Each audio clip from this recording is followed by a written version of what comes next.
Bonjour à tous, bienvenue dans ce nouveau Datapéro. Aujourd'hui, nous allons parler d'IA générative, mais nous allons en parler avec deux invités qui vont nous parler de retours d'expérience qu'ils peuvent avoir. Donc aujourd'hui, nous aurons Luc qui se présentera un peu plus, mais qui est déjà intervenu sur un Datapéro, qui va nous partager en tant qu'expert et référent chez Datasulting des sujets d'IA générative, les retours d'expérience qu'il a depuis un an, puisque ça fait un an qu'il est arrivé chez nous, de ce qu'il a pu faire avec les entreprises et puis ce qu'il constate aussi sur le terrain. Et Jean Ramirez, qui est PDG de Largier Technologies, qui se présentera également et qui lui expérimente dans une entreprise. Alors ce qui est intéressant, c'est que c'est une entreprise du BTP. Et puis toi, tu es aussi intervenant auprès de la FFB, donc la Fédération française du bâtiment, pour piloter la commission IA. Donc ce sera intéressant de bénéficier de tous ces retours. Donc bienvenue à tous les deux. Merci. Bonjour. Bonjour. Bonjour à tous. Alors aujourd'hui, j'ai voulu rajouter quelques petites touches pour animer ce Datapéro. Donc je vous ai donné une petite enveloppe tout à l'heure. Alors on va les utiliser tout de suite. Alors il ne faut pas que vous les montriez l'un l'autre. Donc vous avez un petit mot à l'intérieur. Donc vous allez ouvrir cette enveloppe et vous allez trouver un mot que vous allez devoir. C'est un carreau. Ah, t'as vu ça? J'ai fait ça bien hier soir. Alors, il ne croit pas. Alors, ça me rappelle les étrennes de Noël. Ok. Donc chacun, vous gardez votre mot et vous devez le placer dans ce Datapéro. Et à la fin, je vous demanderai si vous avez trouvé le mot de l'autre.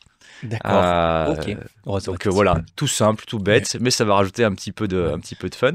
Et puis moi, je vais utiliser un deuxième atout. C'est que là, j'ai des cartons aujourd'hui.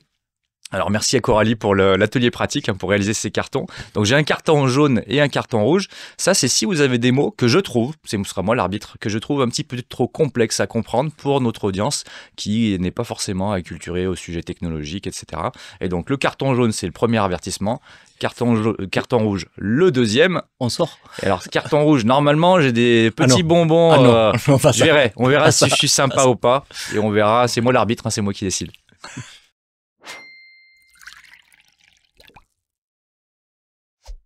Bon, je vous propose de démarrer tout de suite. Ce que je te propose, Jean, c'est de commencer par te présenter rapidement et de nous expliquer comment tu es arrivé dans ces sujets d'IA avec ta boîte. Oui, alors moi, si tu veux, je suis génération Minitel. Moi, j'ai commencé à cette époque-là et j'ai toujours eu une appétence pour l'informatique puisque j'ai fait une école d'ingénieur et on parlait déjà d'intelligence artificielle. Alors, on n'appelait pas ça comme ça, on appelait ça des systèmes experts à l'époque. Et donc, j'ai depuis tout jeune cette techno en tête. Alors après, il y a eu les hivers de l'IA, etc. On en a moins parlé. Et du coup, je me suis retourné naturellement en parallèle avec mes études d'ingénieur en bâtiment sur deux pieds, l'informatique classique et le bâtiment. Et puis est revenu l'IA en force avec notamment la bombe ChatGPT en 2022. Et là, j'ai repris cette techno, je l'ai réintégrée dans une structure que moi j'ai aussi dans mon groupe, qui est une société d'informatique, d'infrastructure. Et on s'est intéressé à cette nouvelle technologie qui est complémentaire à l'informatique classique. Voilà. Ok. Et tu peux nous dire un petit peu ton rôle au sein de la FFB aussi? Alors au niveau de la FFB, comme moi j'aime bien tous ces sujets numériques, voilà, j'étais repéré au niveau de la fédération. Moi je suis adhérent, donc moi je suis. Rappelle-nous, la FFB, c'est la Fédération française du bâtiment, c'est le syndicat patronal du bâtiment avec plusieurs dizaines de milliers d'adhérents. Et donc on a un comité que j'ai la chance de présider au niveau national avec des déclinaisons régionales. Voilà, donc pour parler un petit peu de ce groupe-là, donc l'idée c'est d'acculturer tous nos adhérents à cette nouvelle techno, en s'aidant de partenaires pour pouvoir les former, etc., dont Datasulting fait partie. Et puis, donc tout ça, c'est descendu au niveau des régions qui ont ce rôle un peu opérationnel d'acculturation, d'accompagnement de par quoi on commence, voilà, pour faire de l'IA. Et dans quel cas on l'utilise et dans quel cas il vaut mieux pas l'utiliser. Voilà. Donc l'idée, c'est vraiment très concret au niveau des régions.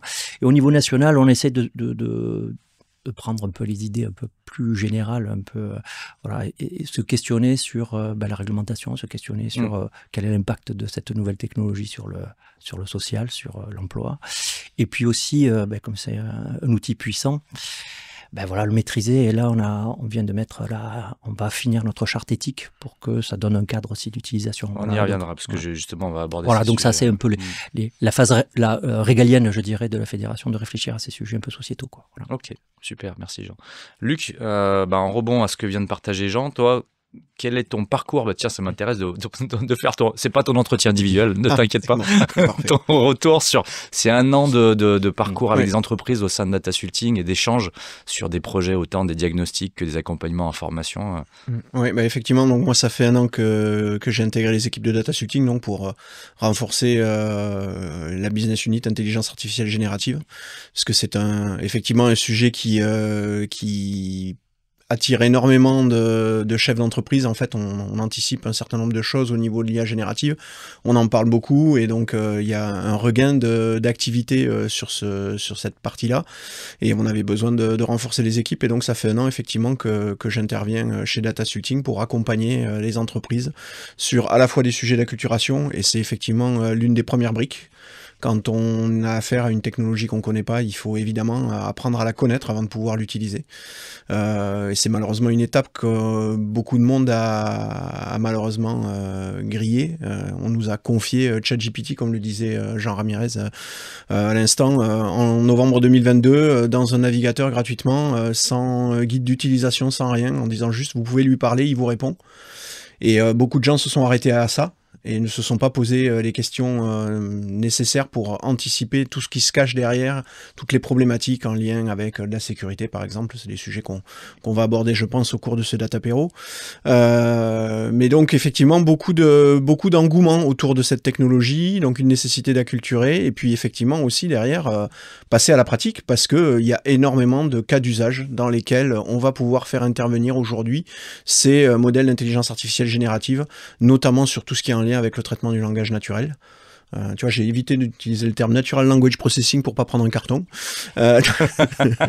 Mais ouais, beaucoup d'engouement autour de cette technologie, beaucoup de cas d'usage qu'on peut adresser, qui peuvent aussi permettre d'accélérer énormément au travers de mécanismes d'automatisation.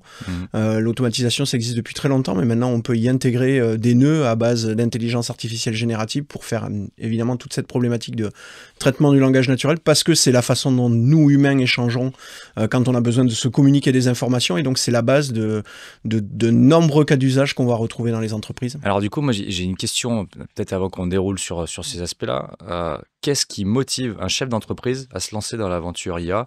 On va dire, en ce moment, c'est beaucoup IA générative, parce qu'avant, on parlait machine learning, choses comme ça, qui étaient un peu plus abstrait pour les PME, parce que moins facile à mettre en œuvre. Aujourd'hui, qu'est-ce qui motive? Toi, Jean, de ton côté, c'est quoi la motivation? En fait, l'intelligence artificielle, je le disais tout à l'heure, c'est complémentaire à l'informatique classique. En fait, en gros, l'intelligence artificielle, il ne faut pas lui faire des choses que fait l'informatique classique, parce qu'il la fait plutôt mal et ça consomme beaucoup d'énergie. Mais par contre, il y a des sujets où effectivement, quand il y a du sens, voilà, où on ne sait pas écrire la règle a priori, c'est bien de faire de l'intelligence artificielle. On parlait de conversationnel, d'agent conversationnel. Effectivement, c'est très difficile à faire en informatique classique. Là, ça marche très bien. Et on a beaucoup de cas d'usage qui viennent compléter des choses qu'on ne savait pas faire. Je prends un exemple que je prends assez régulièrement. La correction de texte fait par nos gens de terrain sur leur application, où ils sont obligés de rédiger une partie rédactionnelle. Toute la partie enveloppe, ouvrant les données, etc. Ça, c'est très automatique. Ça se fait avec de l'informatique classique. Mais quand il s'agit de corriger, compléter, accompagner, aider le technicien pour pouvoir être plus performant, là, l'intelligence artificielle... Oui, donc utiliser les rapports d'intervention sur le terrain. Voilà, exactement, les gars, voilà. Et donc ils écrivent depuis très longtemps chez nous, parce que sur une tablette, etc. Mais avec malheureusement avec beaucoup de fautes. Et, voilà, et c'est des documents qu'on a du mal à envoyer comme ça, sans donner une image dégradée de l'entreprise. Donc là, maintenant, il est assez aisé, je dirais, de récupérer ces technos pour que ça te fasse un document qui est propre et directement signable, validable. Voilà, donc on a plus de process complémentaires de relecture qui sont pénibles par des gens extérieurs.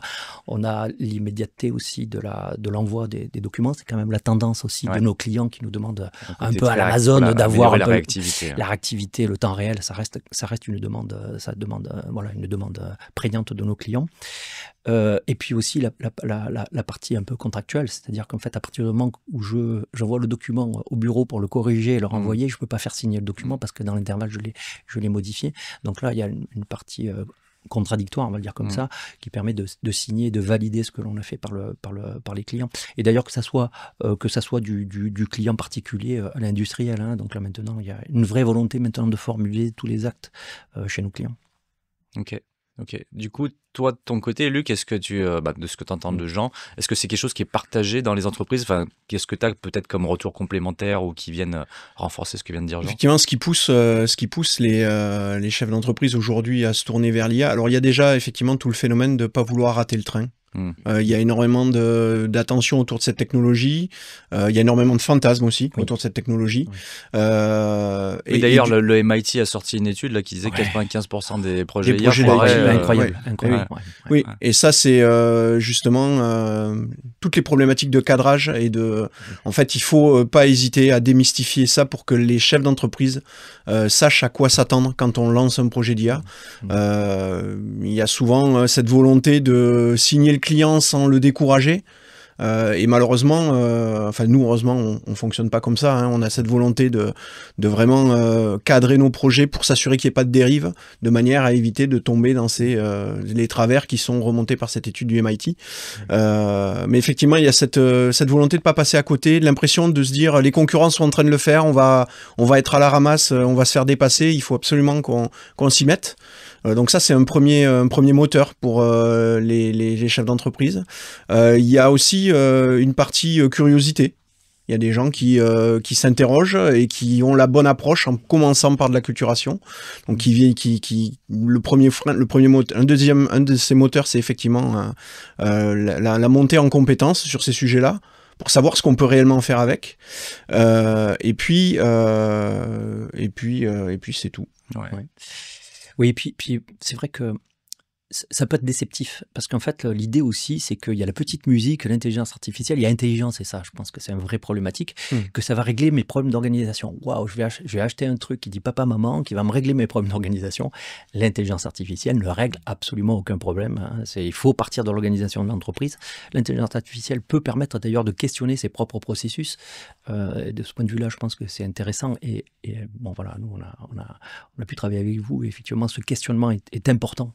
Et on questionne pas tant l'intelligence artificielle que le processus de l'entreprise. Et ça, ça peut être hyper déceptif. C'est à revenir. Le point de départ reste le métier. Reste le métier. Et c'est pas parce que tu vas mettre une intelligence artificielle que ça va régler tes problèmes d'organisation. Ça va même les empirer. Parce qu'il va apprendre de ce que tu fais mal et il va le répéter. Voilà. Donc, c'est un outil puissant, mais il faut effectivement l'accompagner. Et puis c'est pas magique, quoi. Et on voit les 95, l'étude que tu faisais, au fond, je le ressentais un petit peu comme ça. Il y a une partie un peu déceptive de ce truc-là. Il y a l'effet waouh, punaise, c'est vraiment puissant, quoi. Quand on commence à utiliser les premiers, ChatGPT, mais j'aime bien aussi citer Mistral. Waouh, c'est d'une puissance folle, ça fait pas de faute, ça écrit plus vite que la lecture. C'est la première fois que ça arrive dans l'histoire de l'humanité. On écrit plus vite que ce qu'on lit. Voilà, ça devient presque un jeu. Enfin, alors j'entends beaucoup d'usages. Alors on reviendra sur les usages, parce que j'entends beaucoup d'usages et j'allais appeler ça des déviances. C'est-à-dire qu'il y en a qui s'amusent ou qui partent faire plein de tests et qui pensent que, comme tu disais, ça va résoudre. Moi, j'ai entendu de l'analyse de bilan comptable de l'entreprise par ChatGPT. Donc déjà, je balance mes données dans ChatGPT, puis je pense que ça va me sortir des trucs d'expert comptable. Oui, et ça, notre intérêt aussi, c'est qu'il n'y a plus le syndrome de la page blanche avec ça. C'est-à-dire qu'en fait, quand tu dois commencer à faire un rapport, etc., tu n'as plus le syndrome de la page blanche. De ce point de vue-là, c'est vachement une aide, parce que tu poses une question. Même si tu ne suis pas le plan, etc., c'est force de proposition. Et ça, c'est assez puissant, hein, pour le coup. Donc, le syndrome de la page blanche, plus personne ne va connaître ça dans les années qui viennent. Par quoi je commence, quel est mon plan, etc. Tu peux questionner ça, il te propose 10 plans, etc. Et de ce point de vue-là, c'est puissant. Justement, là, si vous aviez quelques cas d'usage concrets, où vous dites, tiens, commencez par ça au lieu de commencer à vouloir faire des choses hyper complexes, des choses qui vont marcher, qui vont tout de suite générer du résultat. Est-ce que vous avez quelques exemples à partager moi, cet exemple très concret, si tu veux, de correction, etc., et d'aide à la rédaction, hein, ça, c'est le premier sujet. Après, nous, on a, je prends cet exemple-là aussi, parce que l'intelligence artificielle sait très bien le faire. On a des clients avec des centaines de sites, d'accord. On intervient sur tous leurs sites avec plusieurs fiches d'intervention qui sont maintenant corrigées. Mais malgré tout, après, à la fin de l'année, ou régulièrement, on va avoir un client, il nous dit, ok, tu as toutes les fiches d'intervention, bon, merci, il n'y a plus de faute d'orthographe et c'est plutôt bien rédigé maintenant, mais est-ce que tu peux en faire la synthèse? Est-ce que tu peux me dire là où ça marche pas? Voilà. Et on se retrouve avec un paquet de données, de fiches d'intervention qui sont cumulées sur des sites différents. Et en fait, le client, ce qu'il attend, c'est ce service-là, à se dire, ben, où est mon problème? Qu'est-ce que, voilà, où on met le doigt? Et là, si je dois reprendre, j'ai 100 sites avec 5 fiches d'intervention par an, c'est pas énorme par site, mais ça te fait 500 fiches, et il faut que tu fasses une synthèse pertinente en recto verso. Et ça, l'IA te le fait en un claque. Et c'est très pertinent à chaque fois. Alors, ça ne veut pas dire qu'il faut l'envoyer tel quel. Hein. Ça, j'espère que ça va te faire gagner du temps sur le rédactionnel. Mais ça te structure, ça te dit sur quel site, etc. Ça comprend que sur 10 sites, tu as été embêté, etc. Et que, quelque part, quand tu vois ton client, bah écoutez, on était embêté 10 fois là sur ce sujet. Voilà.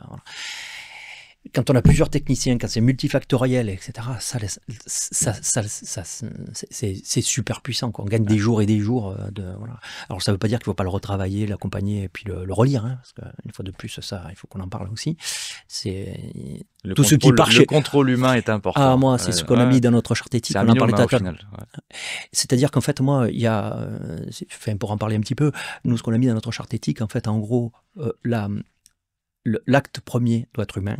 Et l'acte final doit être humain aussi. Au milieu, ça peut être automatisé en informatique classique ou en intelligence artificielle. Mais je prends l'exemple. Hein. C'est pas l'intelligence artificielle qui va décider sur quel chantier je vais répondre ou faire mon appel d'offres. Donc, il peut m'aider à sélectionner les affaires, mais c'est moi qui décide de faire l'offre. Et puis, bon, après, il peut m'aider, construire l'offre, etc. Tout automatisé. On pourrait imaginer ce truc-là. Ça n'existe pas encore, mais on pourrait l'imaginer.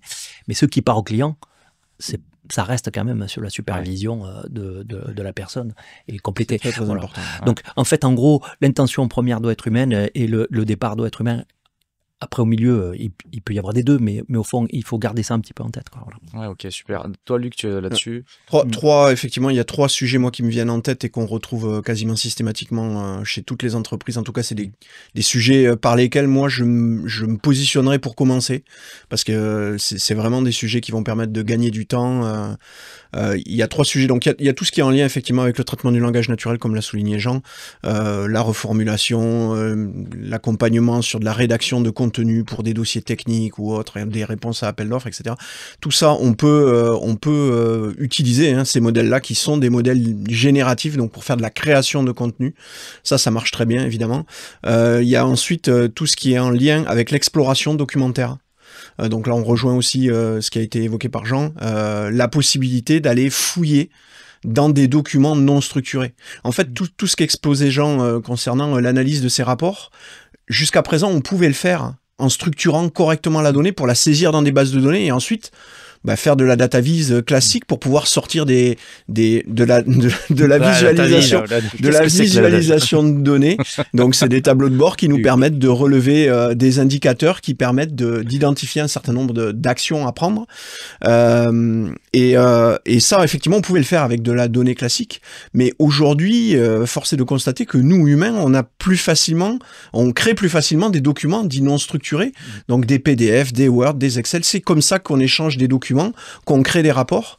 Et sauf que tout ça, on peut pas l'explorer au travers de ces outils de visualisation tant que c'est pas matérialisé, rangé, structuré correctement dans une base de données. Et c'est ça la force de ces modèles d'IA génératifs, c'est qu'ils ont la capacité d'aller fouiller dans ces contenus non structurés pour explorer, sortir les éléments, recroiser les éléments entre plusieurs documents et pouvoir nous générer des synthèses, des éléments qui vont nous permettre de prendre la décision. Et le troisième point, qui est un peu plus probablement difficile à appréhender en termes de complexité de mise en œuvre, bien que la technologie progresse toujours et parce qu'il y a énormément d'attentes sur ces sujets-là, c'est tout ce qu'on appelle les bases de connaissances internes. Donc, les bases de connaissances internes, ça permet d'économiser. Il y a 2 études qui sont sorties aux États-Unis qui montrent qu'on perd plus de 7 heures par semaine à chercher de l'information. En interne ou en externe, ça veut dire soit de la recherche d'information. Donc, toutes tes docs internes, quand tu es dans ton métier, toutes les docs techniques. Ça, c'est un cas d'usage extrêmement important pour nous. Quand tu as des documentations, je prends un truc là, tu vois, j'ai une pompe à chaleur, j'ai une clim en face, là, voilà, je la connais pas, cette marque, j'ai la doc qui fait 300 pages, j'ai l'erreur 422, alors je peux faire un CTRL F, comme on faisait avant, mais souvent c'est un peu plus complexe que ça. Ça me sort l'endroit, la référence, ça me trouve pas que la page, ça me fait l'analyse en un clin d'œil.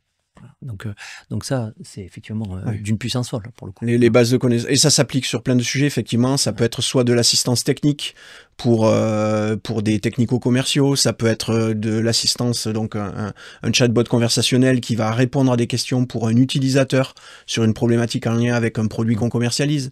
Ça peut être un assistant pour le support, qui va pouvoir apporter directement de l'information pertinente à répondre à un client qui a une problématique. Alors, ça, moi, je l'entends bien. Alors, Data Sulting, dans notre nom, on a data. Il y a quand même un sujet derrière, parce que ça, bon, on parle d'échelle d'effort pour mettre en place ces cas d'usage. C'est quoi l'effort pour mettre en place un cas d'usage qui traite les documentations internes? Alors, base de connaissances. C'est effectivement, je disais, c'est un tout petit peu plus complexe que d'adresser les cas d'usage qu'on a évoqués jusqu'à présent. Pourquoi?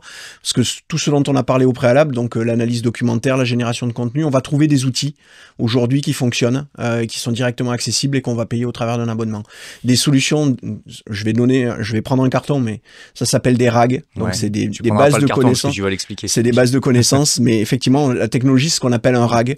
Et aujourd'hui, les systèmes automatiques, ce qu'on appelle les autorag, donc qui permettent de mettre en place automatiquement ces bases de connaissances, on est aux prémices. Ça avance, on commence à avoir des choses qui sont un peu pertinentes, mais sinon, la majeure partie du temps, si on veut vraiment quelque chose d'efficace, il faut le construire à façon.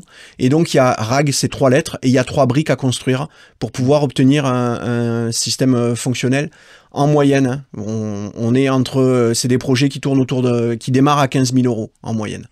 Et évidemment, on peut atteindre des sommes beaucoup plus conséquentes quand on va avoir besoin de traiter. Et toute la problématique reste tout le temps la même. C'est la data au départ.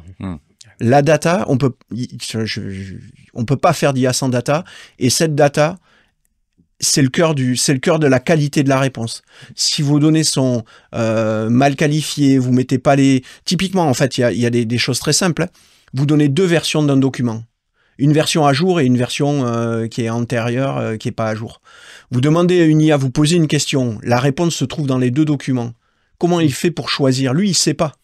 Il n'a pas cette capacité à savoir. Vous lui avez donné les 2 données, il va faire un mix et potentiellement on augmente les problématiques d'hallucination, c'est-à-dire des réponses qui sont pas pertinentes. Si j'ai un technicien qui se renseigne et qu'on se dit tiens, j'avais un référent interne chez toi qui était le monsieur qui sait tout sur toutes les documentations, enfin sur tous les produits, et si tu as un jeune qui vient d'arriver qui n'a pas été formé ou qui lui va prendre le truc tel quel mais de la même manière que si tu as une mauvaise doc qui date depuis très longtemps dans ton classeur et que c'est l'histoire, on avait déjà le problème avec les versionnings en interne de documentation, le versionning avec les plans. Nous, la première chose qu'on vérifie quand on a un gars sur le chantier, attends, avec quel plan tu travailles, quoi. Voilà. Et donc, ça, voilà. Bon, voilà, là, il y avait la correction humaine, je dirais. Là, pour le coup, comme ça répond de manière vraisemblable. Avec un aplomb. Avec un aplomb, machin, eh ben, tu te dis, ça doit être vrai, puisque, voilà. Puisqu'il le dit. Puisqu'il le dit. Et c'est là où on est le début du problème. Oui, voilà. Exactement. Et c'est là que la purge commence, effectivement. Il faut vraiment prendre le temps de nettoyer ces données. Et dans ces projets, tous ces projets-là, il y a une grosse partie du temps qui est consacrée à nettoyer la donnée. Ouais. Je vois que le temps tourne, donc, et on a encore d'autres sujets à aborder, donc je sais que vous aimez bien partager vos retours d'expérience, mais justement là, Jean, j'aimerais bien que tu nous partages, en préparant, tu m'avais parlé de 6 étapes que tu as, entre guillemets, passées avec ta boîte sur ces sujets d'IA. J'aimerais bien que tu nous les partages rapidement, pas besoin de tout détailler. Oui. Alors en gros, si tu veux faire très vite, mais sans les détailler toutes, la première, c'est effectivement commencer à utiliser les LLM. Luc le disait, attention, il faut faire attention à ce qu'on met dedans. Voilà, on en parlera peut-être tout à l'heure. Après, c'est vrai que ça, c'est un peu la critique que je fais à ChatGPT. Enfin, l'avantage, c'est que ça met en lumière, je l'ai dit tout à l'heure, l'IA, en disant il y a un nouvel outil, mais en même temps, il ne faut pas le réduire qu'à cet outil-là conversationnel. Donc ça, c'est la première étape. Il faut commencer avec ça, parce que ça résout plein de problèmes. On n'a pas besoin de data interne, parce que quelque part, on peut utiliser en conversationnel. Quand je demande de corriger mon texte, c'est efficace, ça marche bien, ça fait pas comme de faire un article, tu peux comme ça fait un article, enfin tout le monde connaît maintenant. J'ai pas besoin de mes données là-dessus. Voilà. Ensuite arrive effectivement, ça c'est je vais sur le net et j'utilise. La deuxième étape, c'est intégrer ces éléments-là avec des API qui sont des tuyaux de connexion à ces intelligences artificielles. Bien, tu l'as expliqué, donc voilà, ça fait le job. C'est un petit tuyau, en plus c'est dans mon métier, pour venir intégrer de l'intelligence artificielle dans mes outils. Voilà. Donc ça, une fois de plus, c'est ma correction de texte. J'ai mon application. La personne dit corrige-moi. Elle ne sait pas qu'utiliser une IA en fait. Oui, c'est intégré dans son outil. C'est intégré dans l'outil. Et on ne lui dit pas que c'est l'IA. Hein, ça corrige le truc. Hein, c'est chouette, c'est bien. Et en fait, on est allé chercher, on est allé envoyer le texte dans l'intelligence artificielle, on l'a récupéré, on l'a collé. Quoi. Voilà. Donc ça, c'est la deuxième étape. C'est commencer à intégrer de l'IA dans les outils classiques standards de l'entreprise. Donc ça, c'est le troisième sujet. Le troisième, après, c'était l'idée de faire des synthèses. Là, je commence à mettre déjà des éléments dans mon IA, hein, c'est-à-dire qu'en fait, je demande de faire la synthèse. Donc, je lui envoie des documents, de la matière qui est structurée malgré tout. Fais-moi la synthèse de ces documents-là que je maîtrise un peu. Le quatrième, c'est effectivement faire le RAG, c'est-à-dire que là, j'ai une base de connaissances qui est énorme, qui est juridique, qui est RH, qui est technique, etc., commercial. Et là, je veux adresser ce truc-là, c'est le fameux RAG que tu as évoqué, où là, pour le coup, là, je commence à intégrer toutes mes données. La cinquième étape, c'est se dire, au fond, oula, je suis en train d'utiliser, envoyer des choses à l'extérieur, etc., mes données. C'est la vraie grosse étape aussi, qui est comment je sécurise tout ce truc-là. Souveraineté de mes données. Ouais. Je prends toujours un exemple d'une expérience que j'ai eue, alors c'est un peu décalé par rapport à ça, mais je pense que c'est important que, enfin, s'il y a vraiment un truc à se rappeler de notre entretien, c'est se dire attention où je mets mes données, quoi. Voilà, parce que effectivement là, souvent dans notre métier, on nous dit, nous quand on fait les appels d'offres, on met nos dossiers techniques. En fait, hein, nos dossiers techniques, c'est en gros notre savoir-faire. Et les gens disent waouh, j'aimerais une intelligence artificielle pour améliorer, compléter, machin, etc. Et je mets allègrement tout mon savoir-faire sur ces plateformes-là, qui sont ravis de les accueillir parce qu'ils vont les récupérer, qu'elles soient américaines, chinoises, etc. Donc, ils les récupèrent allègrement.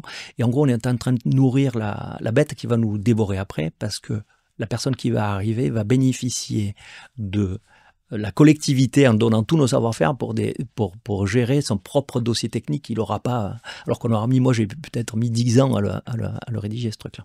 Donc, il faut faire attention de où on met nos données et nous, on fait des prisons. Je ne peux pas mettre les cahiers, les charges, les plans de la prison. Tu sais, on n'a plus à se le tatouer dans le dos maintenant. On peut il suffira de le demander à ChatGPT. Mais non, mais on en parle maintenant par contrat. Hein. On fait des data centers aussi. Ceux-là même qui utilisent ces données-là te disent attention, ne les mets pas sur les réseaux parce que je veux pas retrouver mes plans. Il y a une sensibilité du coup de certaines sécurité, données qu'il faut sécurité. pas. Ouais. Donc là maintenant, même par contrat. Et j'ai obligation de ne pas mettre ça sur des plateformes, si tu veux, contractuellement maintenant. Hein, donc je signe des choses. Hein, donc voilà. Et donc ça demande aussi une formation de nos gens en disant attention, tu mets pas ces documents-là qui sont à ta disposition sur ce truc-là parce que c'est facile de glisser un document sur ChatGPT. Il dit fais-moi la synthèse, machin, fais-moi la synthèse. Il y a ce côté très facile, un peu comme Google, c'est-à-dire tout le monde l'a sur son poste. Au final, allez, je vais pas passer trop de temps à faire ce truc-là. Je le balance et puis au final, bon, personne le verra. Quoi. On va faire bien Trump, il a autre chose à faire que de regarder mon document. Eh ben non, c'est-à-dire que là, on commence à mettre des données. Moi, j'ai des copains qui mettent leur analyse sanguine pour dire si je suis en forme ou pas, quoi. Si tu veux. Donc, il faut pas faire ce genre de choses. On imagine des assureurs qui auraient accès à tes données personnelles. Enfin, il faut absolument qu'il y ait cette hygiène-là de se dire où je mets ma data. Et donc là, la cinquième étape, pour revenir là-dessus, c'est d'intégrer ça sur nos serveurs et mettre nos IA sur nos serveurs. Et en même temps, il y a aussi la partie écologie qui est aussi, c'est bien cette technologie, mais la petite musique, elle dit, ça consomme de l'électricité énormément, beaucoup plus que l'informatique classique. Est-ce que j'ai besoin du gros mastodonte, le truc, la dernière version du gros LLM Mistral pour pouvoir corriger mon texte? Non. Donc l'idée aussi, c'est de mettre des petites IA sur notre serveur et en disant, pour cette application, tu vas plutôt chercher là, parce que c'est plutôt sobre, et puis sur des choses un peu plus complexes de synthèse, etc. Donc c'est quelque part, toi tu as, en fonction des cas d'usage que tu veux adresser, tu vas faire le bon choix de technologie en fonction de l'impact que ça va avoir sur l'impact carbone, l'impact sur réellement tes équipes, est-ce que ça fait du sens ou pas de mettre en place ce type de choses? Eux, c'est transparent, hein. C'est-à-dire qu'en fait, quand j'utilise, je prenais mon exemple de correction, je vais utiliser un tout petite intelligence artificielle, et si effectivement je fais des choses beaucoup plus complexes, et donc ça, c'est en termes où je branche mon tuyau, quoi. Voilà.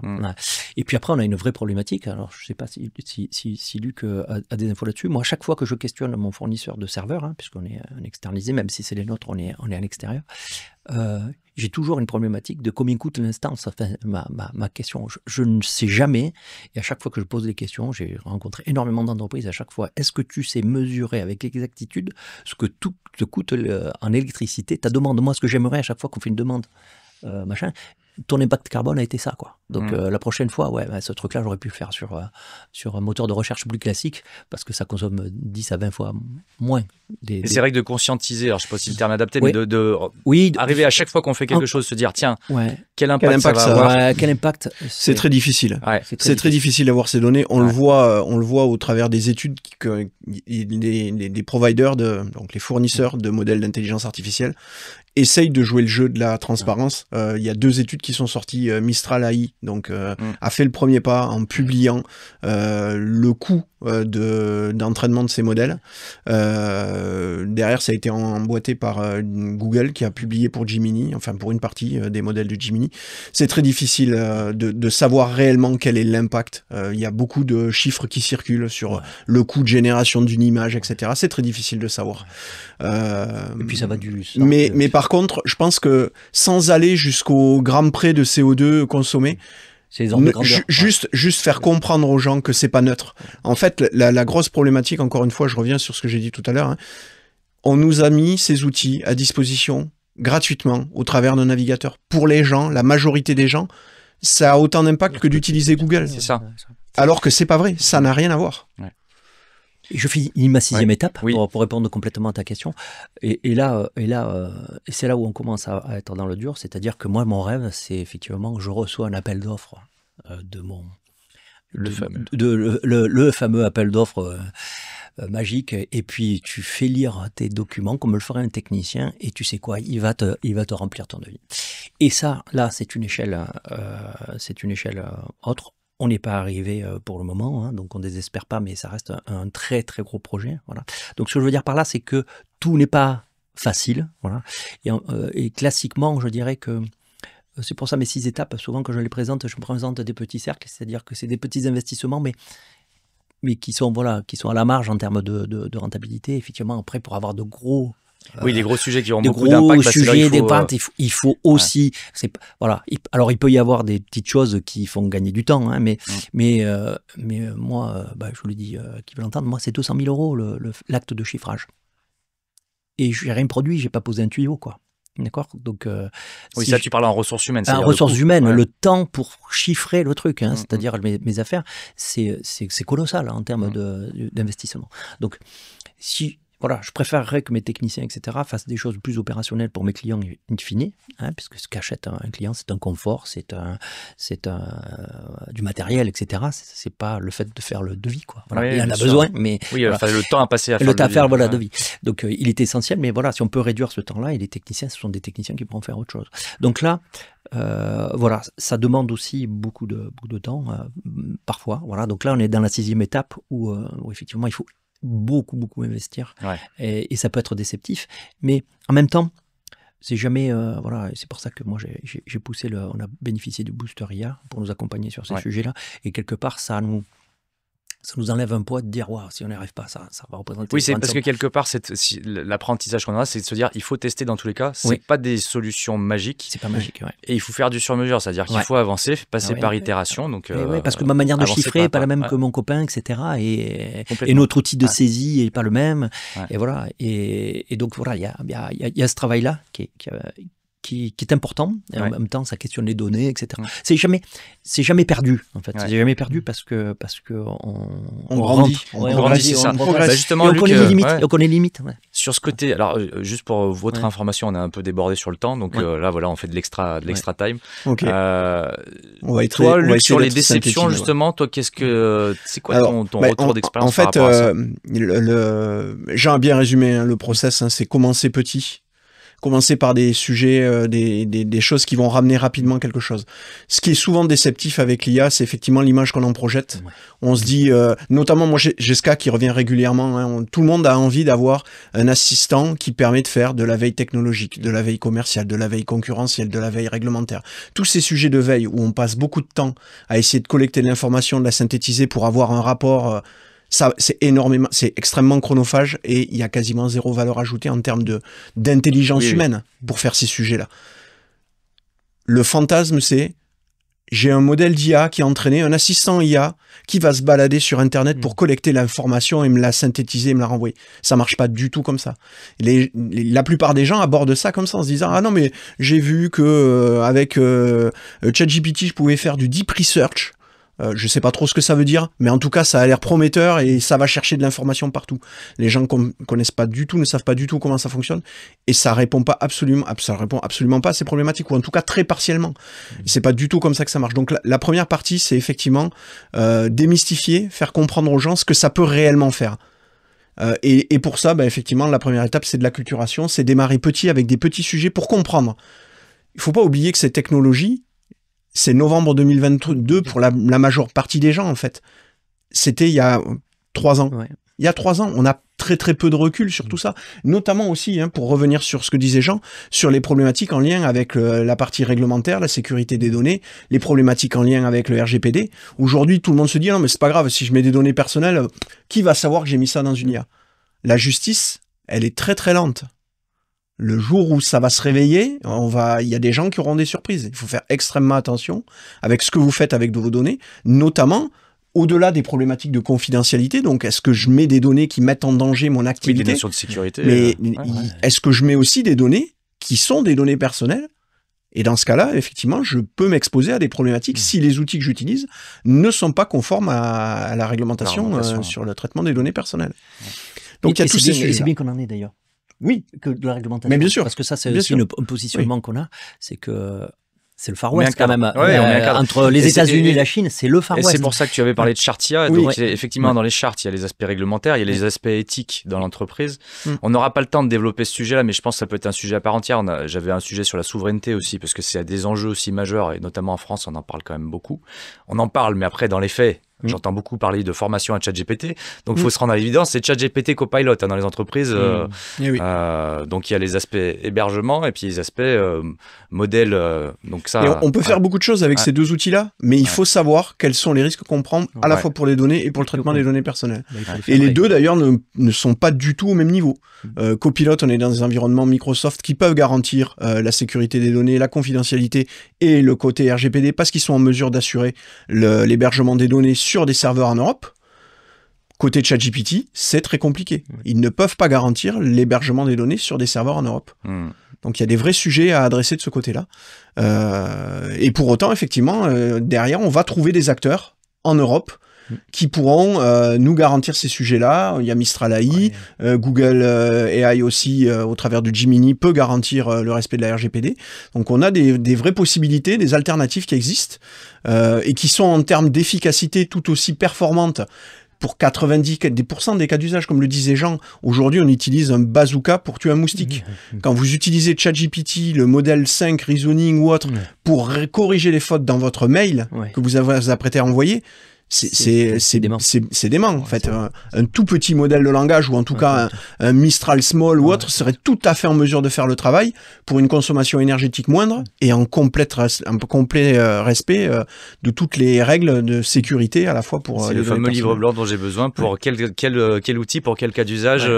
Sur le réglementaire, l'Europe s'est dotée d'un texte qui s'appelle l'AI Act, dont on attendait beaucoup de choses, notamment au travers de ça, et pour le moment malheureusement ça remplit pas. Il y a la déclinaison française là, qui arrive. Oui, et c'est ça, on attend beaucoup effectivement du cadre réglementaire pour essayer de sensibiliser, de faire comprendre aux gens qu'on peut pas faire tout et n'importe quoi.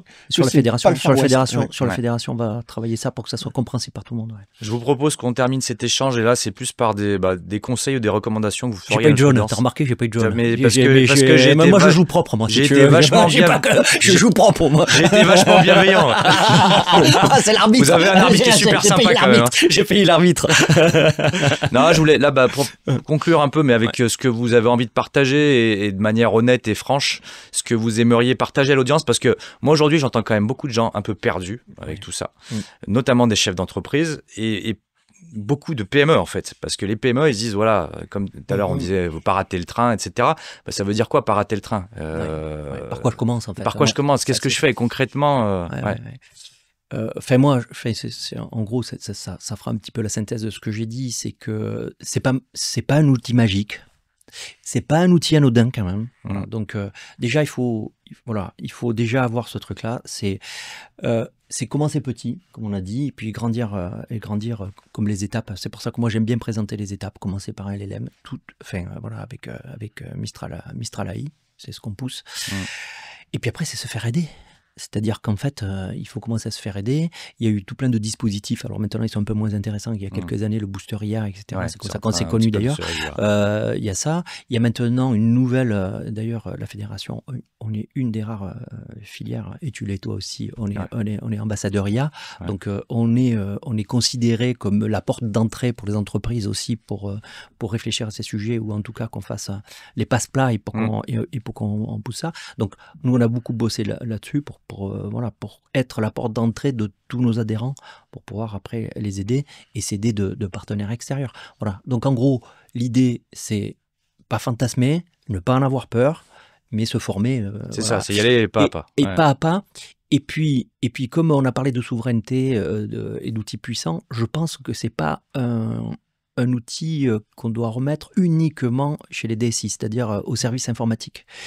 Je suis persuadé, c'est pour ça que moi j'aime bien le dire, c'est un projet de gouvernance. Et donc ça doit être porté par le chef d'entreprise, quelle que soit sa taille. Voilà. Il doit savoir ce qu'on fait avec cet outil. Il doit en connaître les limites. Voilà. Et puis, on a la nouvelle génération qui arrive. C'est pas 10, c'est pas 20%, c'est 100% des gamins qui arrivent dans nos boîtes vont utiliser ce truc-là. Donc, c'est un enjeu hyper important que doit porter le chef d'entreprise. C'est pas le truc que je vais dédier ça ou déléguer ça à l'informatique. Sur la partie technologique, sans doute, il n'y a pas à savoir, mais sur les enjeux globaux de gouvernance et de sécurité, ça doit être absolument porté par le chef d'entreprise. Très clair. Merci Jean. Toi, Luc, de ton côté? Et ben effectivement, si on doit donner un conseil à un chef d'entreprise aujourd'hui, c'est effectivement d'attaquer, de pas rester inactif, mais surtout de pas le faire tout seul, ou de pas le faire effectivement uniquement avec une partie dans son entreprise. Il faut engager les équipes tout de suite, rapidement. Et ça veut dire effectivement commencer par de l'acculturation. Ouais.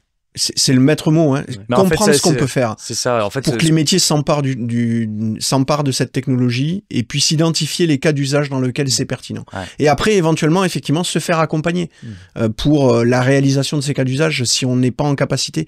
Mais les métiers doivent porter ces sujets-là aussi. Ouais, parce qu'on le voit souvent, peut-être je terminerai avec ça, c'est que dans les entreprises, on a une partie qui est très sensible et qui a envie d'y aller, et qui est, c'est les 20% de moteurs qui ont envie de faire bouger les choses. Et puis après, il y a quand même des freins et des réticences, parce qu'il y en a qui se disent « Oulala, moi, mon métier, qu'est-ce qu'il va devenir ?»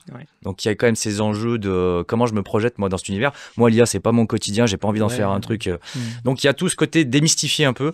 Et effectivement, la partie sensibilisation, et on le voit avec des typologies de population complètement différentes, ce passage par la sensibilisation, la démystification des sujets, de commencer à se mettre un petit peu à toucher du doigt ce que ça veut dire, et même des gens qui étaient loin, ok, je comprends mieux, je vois l'impact que ça pourrait avoir dans mon quotidien, et je vois que je pourrais ne pas être largué, parce que je peux être embarqué dans l'aventure avec tout le monde. Mais ça, c'est un vrai sujet RH, quoi. Enfin, c'est le devoir du changement, du dirigeant, mais également des équipes RH.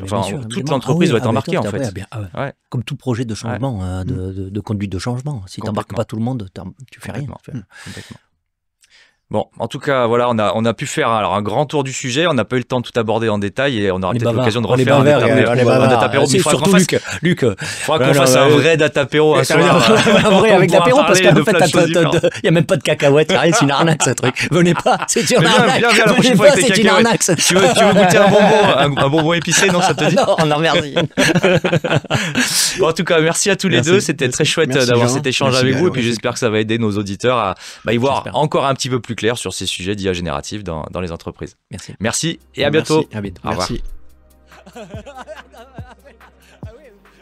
Alors moi je pense que le mot que tu devais dire c'était Far West. Non. Ah, mince. Et toi, alors lui? Alors lui, je pense que c'était le mot où tu as eu le carton jaune là, non? Non. Non. Alors vas-y, dis-le, le Alors tien. moi, je devais dire purge. Ah, moi j'ai Minitel. Donc j'ai commencé par ça Ah pour pas ouais. oublier. Ah, toi, c'est pour ça, J'ai dit, moi, j'ai c'était envie de rire. J'ai dit, putain, il l'a placé dans le troisième mot, quoi. Moi j'ai dit si je fais pas ça, j'oublie. Lui, il l'utilise très régulièrement. Ouais, ce mot. je dis souvent, c'est Et une c'est purge. une purge. Tu sais, en C'est plus, une avec son purge. accent, là, il a dit, c'est une purge. Ouais. Moi c'est Minitel. Attends, va placer ça. Donc là j'ai dit je le place tout de suite. Parce que... Je pense que j'aurais réussi à le caser plus naturellement si on me l'avait pas donné. Que là, je me suis forcé à le sortir alors que je me suis dit, ouais.